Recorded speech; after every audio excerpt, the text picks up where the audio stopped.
Viewers, in fact, another breaking news now coming in. U.S. Vice President J.D. Vance has criticized the Supreme Court 6-3 ruling that the Trump administration exceeded its authority by using the International Emergency Economic Powers Act of 1977 to impose a broad-based import tariffs.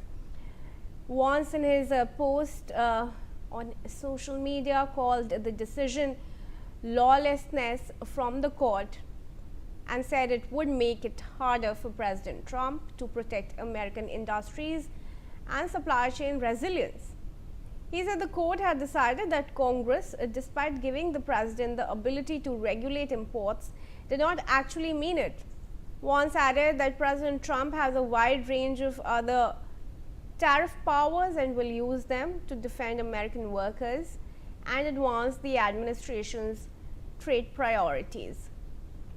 We also have Ambassador Suresh Goyal, former diplomat, to join us in the conversation here. Ambassador, thanks very much for joining us. Well, what does this mean for India right now?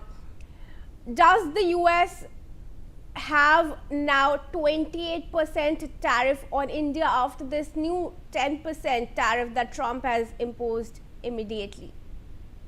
Katie, that's a very, very good question because I've been thinking about it really. The point is that the Supreme Court decision applied to the tariff of 50%, 40% applied, 25% applied by Trump to several countries like Mexico, Brazil, etc., and just like 25 plus 25 on India. Now, 18% is part of the bilateral trade deal between the two. And if the bilateral trade deal says 18%, I'm not quite sure whether 10% global tariff that Trump has imposed will be in addition to that, or will the 10% actually replace the 18%? We have to wait for the interpretation coming from the USA on this. And in fact, I mean, if I have to really recall the statement made by Trump this morning, he said that trade deal with India is not going to change. So does it mean that 18% will remain, or does it mean that 10% will be in addition to 18%, or will 10% actually substitute 18%? Nothing is very clear. We need to wait. Right, Ambassador, thanks very much for sharing your insights and understanding with us.